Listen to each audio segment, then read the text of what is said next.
উপস্থিত আমার পিতৃগণ এবং মাতৃগণকে প্রণাম। যারা আমার ভাইয়েরা আছেন, বোনেরা আছেন, তাদের প্রতি ভালোবাসা, এবং যারা সন্তানের মতন আছেন তাদের প্রতি স্নেহ। আমাদের শিক্ষক, আমরা ওনাকে দেখেছি দীর্ঘকাল শিক্ষকতা করতে। উনি যেভাবে বললেন আসলে অতটা নয় যে আমি একেবারেই নেতৃত্ব দেবার যোগ্য লোক, সেরকম কিছু নয়। তবে হ্যাঁ, প্রয়াত বীরেন্দ্রনাথ বিশ্বাস তিনি সমাজের যোগ্য নেতা ছিলেন এবং তিনি সমাজকে তার সবটুকু মেধা দিয়ে, প্রতিভা দিয়ে ভালোবেসেছিলেন। তার অনেক উজ্জ্বল ছাত্র সারা পৃথিবীতে ছড়িয়ে আছে। সকলের নাম আজকে বলবো না, একজনের নাম একটু নাম নিলেই নয়। তিনি আমেরিকা প্রবাসী ডাক্তার শ্রমিক সরকার। তার বোন আপনাদের গ্রামের গৃহবধূ এবং তার ভাগ্নেরা এখানে আছেন, তাদের সাথে যোগাযোগ করেছি আমি।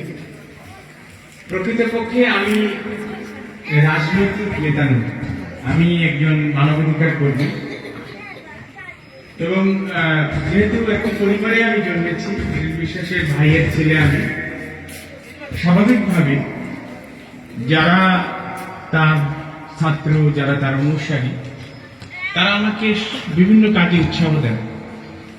আজকে যে নির্বাচন করতে এসেছি, এই নির্বাচন করতে আসার কথা নয় আমার। অরবিন্দ বাবু আমাকে বলেছেন তুমি নির্বাচন করবা, তুমি আগের থেকে আমাদের বলতে পারতো। এটা স্বাভাবিক যে এই অঞ্চলের মানুষ প্রয়াত বীরেন্দ্রনাথ বিশ্বাসকে চেনেন, তার কাজকর্ম জানেন। তিনি গণমুক্তি আন্দোলন করেছিলেন, সাতবার কলেজ প্রতিষ্ঠা করেছেন। তার পরিবারের সন্তান হিসেবে আমাকে যদি কিছু করতে হয়, তাহলে অবশ্যই সকলের সাথে একটু পরামর্শ করে করা উচিত। আমি প্রথমেই ক্ষমা চেয়ে নিচ্ছি, সেরকম কোনো পরিবেশ করা সম্ভব হয়নি এই নির্বাচনে দাঁড়ানোর আগে। সামান্য একটি পরিবেশ করেছিলাম, সেটি দিয়ে সেই অপরাধ ঢাকা যায়নি। তাহলে কেন আমি নির্বাচনে এসেছি? আমি নির্বাচনে এসেছি আমাদের সমাজের যারা চিন্তা করেন, সমাজ নিয়ে যারা চিন্তা করেন, তারা দেখেছেন এই দুঃসময়ে বাংলাদেশে কি দুঃসময় চলছে আপনারা সকলে জানেন এবং বুঝেন। এটা নতুন করে আপনাদের কাউকে বুঝে বলতে হবে এটা আমার মনে হয় না। এটা খুবই পরিষ্কার যে বাংলাদেশ একটা সংকট কাল অতিক্রম করছে এবং সেই সংকট কালে সবচেয়ে বেশি নির্যাতনের শিকার হচ্ছে এই দেশের ধর্মীয় সংখ্যালঘু। এটা যখন বাইরে যারা থাকে, তারা যখন দেখে, তারা তখন খুব কষ্ট পায় এবং আমরা যারা দেশে আছি আমাদের সাথে তখন তাদের আলাপ হয় এটা নিয়ে। এবং এর প্রতিকারের জন্য তো কাউকে না কাউকে নেতৃত্ব দিতে হবে। আপনি যে রুখে দাঁড়াবেন, আপনার সামনে তো একটা লোক লাগবে, একটা নেতৃত্ব লাগবে। সেই নেতৃত্ব তৈরি করার জন্য তারা খুব চেষ্টা করছে।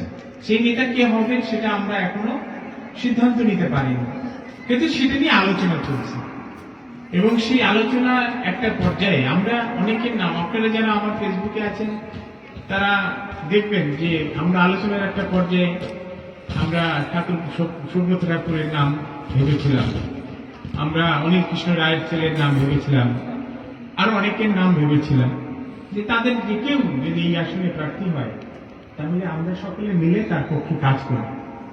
কিন্তু পরিস্থিতি সকলকে পারমিট করে না, পরিস্থিতি খুব খারাপ এবং এই নির্বাচনের নাম নেবার পরে অনেক রকম কথাবার্তা এসছে যে 50-70 জন প্রার্থীকে গুলি করে মেরে ফেলবে।